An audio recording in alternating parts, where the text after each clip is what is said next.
welcome to a Network Plus N10 008 PBQ. We're going to look at binary and subnetting today, and this is my face. Okay, I guess we'll go down here.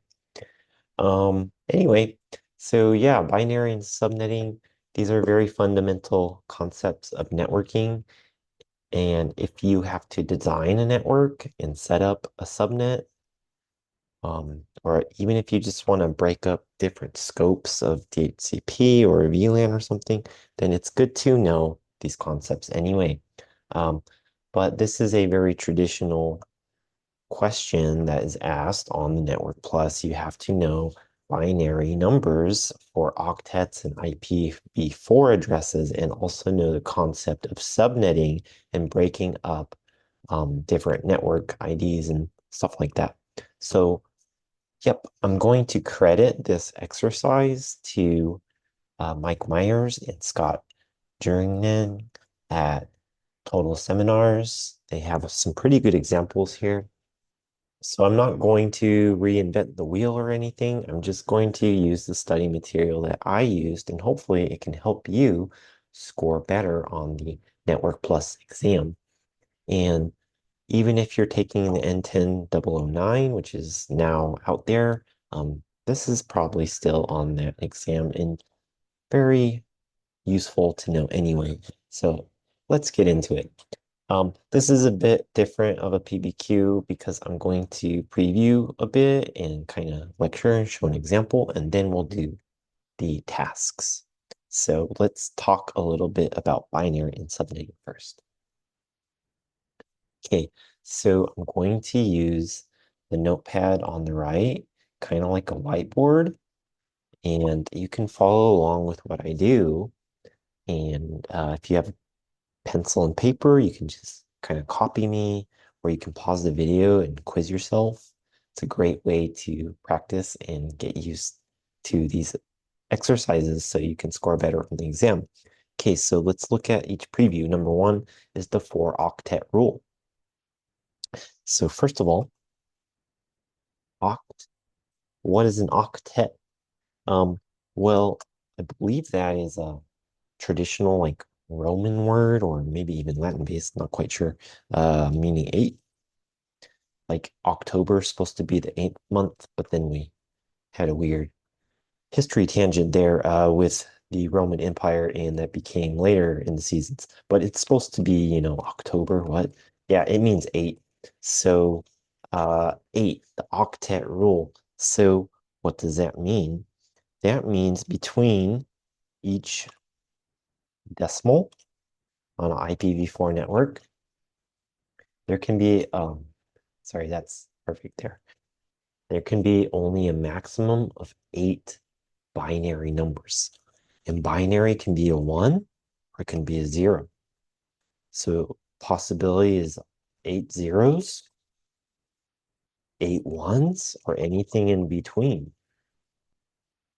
But there's always going to be 8 numbers there.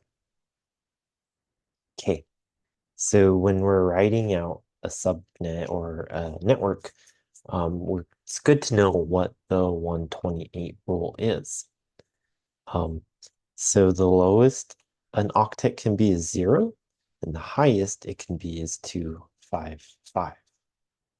So let's write each of these in binary number in an octet. 1, 2, 3, 4, 5, 6, 7, 8, right? Okay.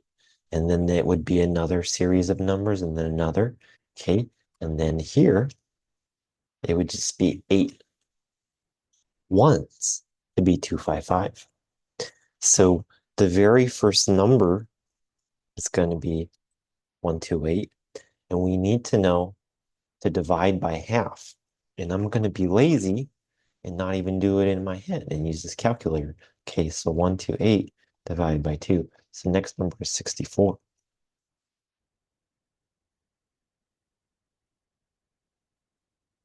Fancy tools, I know. Okay, we're going to divide that by 2. Wait, I made a mistake here. Sorry. 64 divided by 2. 2. And the next one is 1. Let's divide that by 2. Next one's 16. Divide that by 2. It's 8. Divide that by 2. It's 4. Divide that by 2. It's 2. And then 1. And then we would have a 0, right?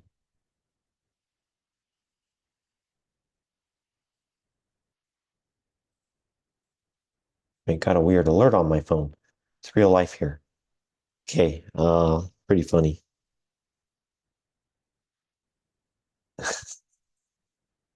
Let me put my phone in airplane mode. That was annoying. Okay, back to the 128 rule. So if we have all of these numbers added up, there's 8 of them, and that would equal 255. If these were all switched to 0, then the value would just be 0. And then we could kind of figure out by looking from left to right. So if our value is 128, it would be the very first one, right? Because that's our first number. It's going to be 128, and the rest is 0. So get it? And then what if we wanted to be 64? Then that one would be 0, and then that one would be 1, and the rest are zeros. So try writing those out. Does it make sense? The 128 rule is pretty helpful. If you just know that the very first number here is 128, then yeah, it makes this process a whole lot easier because you can just start dividing and adding based off this number. Okay, next. Great, so we know the 4-octet rule, we know the 128 rule, network ID rule. So each network has an ID address and broadcast address. So by default, that's usually 0. So let's say that I have this network is 10.0.0.0.1 is my gateway. So then that means my network ID is going to be a 0. Okay. And usually on that last octet there, it allows you to move around addresses in the subnet on the last octet, and you can add hosts from there, but not necessarily limited to that. You could even have this address. It all depends on what's available here. Okay, so broadcast address, you have to specify a number, and network ID usually has to be a 0 here, but not necessarily by default. We'll do some examples. Okay, and cider. No, not the alcohol cider, but we call this cider notation or classless interdomain routing. Um, so you're going to see this a lot. Like maybe a network technician will like, hey, here's this network ID. And what does all that mean? That just means that your subnet is going to be having 24 ones. And we're going to work backwards, right? So 128, and the next number, and the next number. Okay, that's 255. That's all ones. All ones. So 8, right? And this is 8 ones. And then the next one is 8 ones again, but then there's not one here. So how many 8s do we have? We have 3 8s. So 8 times 3 equals 24. That's why we call it a CIDR 24. I hope that makes sense. Okay, so the lecture's done. I did a little preview. Now we're going to look at the examples from the book. Okay, so get out your pencil and paper. We're going to write down this subnet mask. And I'm going to save you the trouble of having to read all these out. Does it look familiar to the tasks that we just did? And it should, because there will be 24 ones. That's a CIDR 24. So we're going to take that. Now, we're going to look at the default subnet mask right here. We're going to look at network ID extension. And here's the address space for the host. So we can take these ones and alter them. Well, we already talked about the 128 rule, right? So if the first number is 1, we know it's going to be 128, and then we can divide it by 2 and figure out by ones and zeros what this last number is going to be.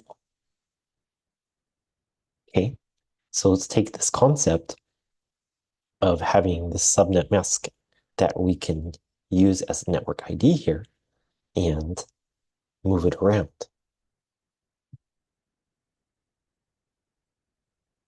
Here would be an example of writing each network ID, because this is 0, right? Because this is 0. And then the next number here would be 64 in this series. And then the next one, 128. And then 192. And it's divided into 4 different groups this way.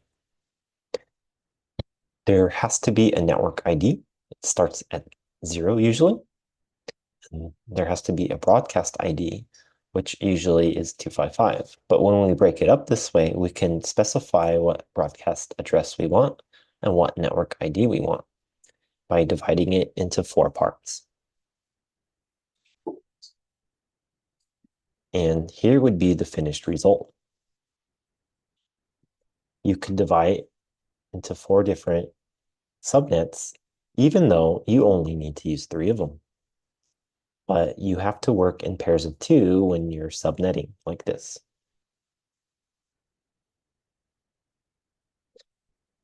And before we do the tasks, I just want to talk about realistic situations and what you can expect in real life. Well, subnetting's a bit old, and you can see here on the top that we're using this network ID with a CIDR 24. This will give us all kinds of different addresses space, right? And we're breaking it up, and each subnet has its own router, and then each switch has its own subnet as well. So it's a bit excessive, but you get the point that you need to have multiple routers and able to do this. It requires quite a bit of hardware. So then in a modern network with less hardware and they want to minimize the amount of waste and electricity, you would probably just need an intelligent switch or a managed switch that will let you tag VLAN ports. And this will separate the traffic and not allow them to communicate with each other and not have to deal with broadcast problems, slowing down your network. Okay, on to the task. Here's the real PBQ. So we've talked about how to convert binary addresses already. Do you remember? Pause the video and test yourself. So we're going to go back to the 128 rule. Do you remember what that means? Well, that just means that the very first number in the octet will be 128. We need to divide this number by 2. So when you take your network plus exam, this is what I would like you to do.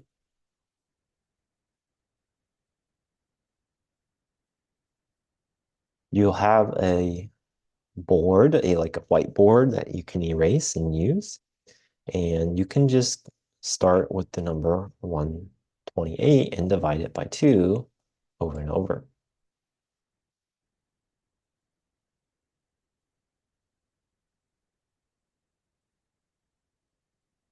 Okay, we're almost there.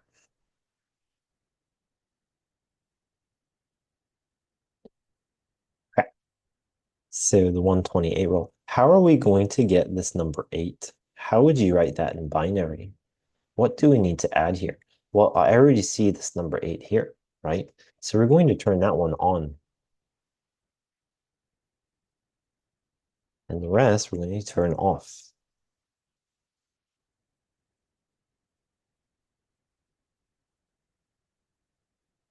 And that is how you would write it out in binary. So 1, 2, 3, 4. 1, 2, 3. 1, 2, 3. And I'll just kind of continue in space down here. 1, 2, 3, 4.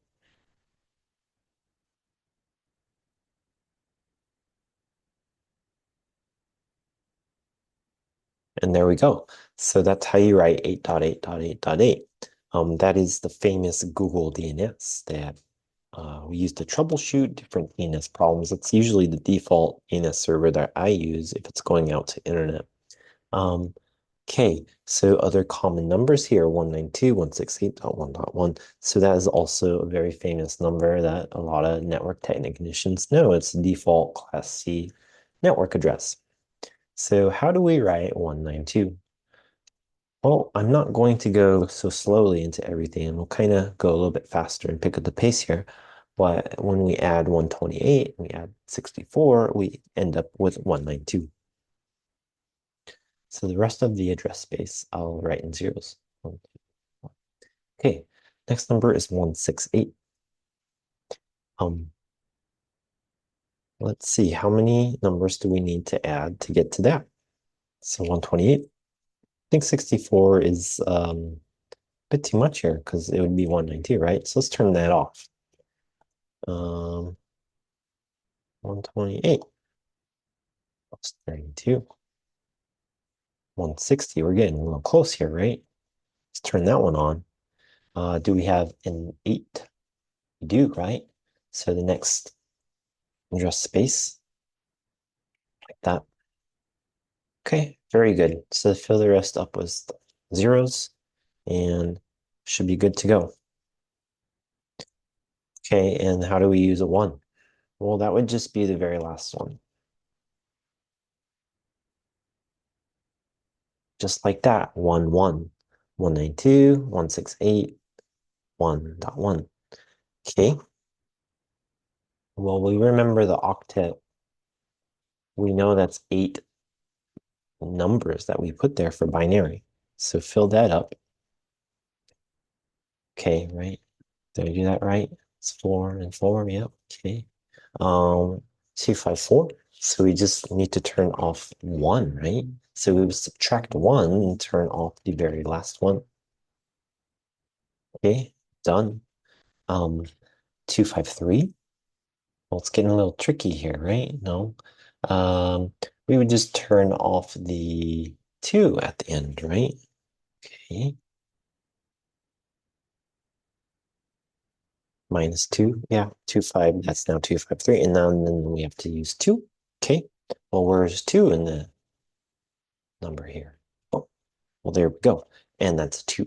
So 255, 254, 253, 2. Those are all binary conversions. How did that feel? Do you need a little more practice? Do you think it's easy?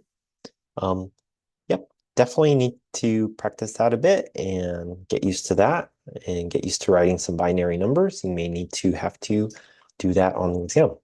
Okay, moving on. Convert these to cider blocks. Well, cider blocks are definitely on the exam too, right? Um, by default, you should kind of just know. I'm going to get rid of this 128 rule. Okay, you should just know what a cider 24 is, a cider 16, or a cider 8. We know the octet rule. It has to be 8 numbers here. So if we do 24, 8 plus 8 plus 8. So 8, 16, 24. These are all pretty common used cider blocks. So then we'll do the same thing. And I'm really lazy. I'm just going to copy and paste. I'm getting tired of this. And then we turn all of those into zeros. And then that becomes 16, right? And then same thing for here. We would just need these to make 8. Ah, okay. Not too hard. Good to know how to do that. Do you remember how we calculated the 4 subnets for this cafe shop in the book? So we're going to do something very similar and just copy this. And even if it seems a little funny or a little bit challenging, it's okay. You can just follow along and we'll copy what the book did and simulate it. Okay, calculate 4 subnets for gateway 192.168.1.1, CIDR 24, and divide the network by department. Okay, so we know that 192.168 looks like that. 1, 2, 3, 4. Or sorry, I'm a little wrong. It was like that one, right? 128. And then we turned the 8 on, right? Because it was like 168. Yeah, see, we have good memory. Okay. So that's the first part. I'm gonna put a dot there so it's easier to read. 168. Do you remember how to write 168? That's 128. 64. 32. 32. It's 160. See, I think I already did it wrong. I'm not perfect at all. So it's okay. I'm still studying. It's okay to make mistakes. 128 plus 64. Yeah, I'm totally off here. There we go. That's the one I wanted. So I was in reverse, but it's okay. Good to make mistakes now in front of all these people on YouTube. And I won't on the exam. And then, right, and 1, 1. So then, if we kind of copy this, we would have broken up these networks.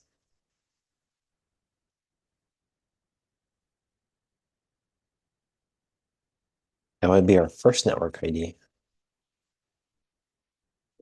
And then where here does it start our broadcast? Or what's our block here? So we should go back a bit and cheat because it's going to be quite similar to what they did. Ah, okay. So here to what? 62. That's our first group.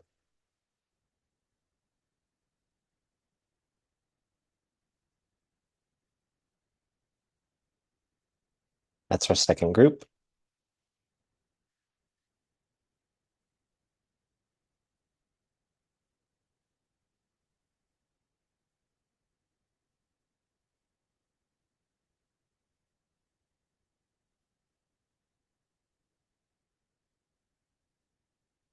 And that is the last group here. Um, so we know the network ID rule, right? So then what is our network ID? I'm going to write it above each group here. So 1.0. And then what is the broadcast? I'm going to write it under the group.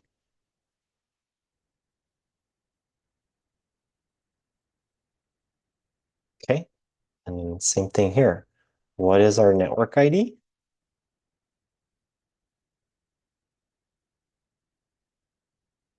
And then what is our broadcast? What's after 126? It would be 127, right? Yep. And we can just look on the left and it is 127. Okay. What is our network ID here? It's 128. Ah, 128. Remember 128 rule? So that's the very first number in that octet for binary conversion. And then we've got 12191. Okay, beautiful. What is the network ID here?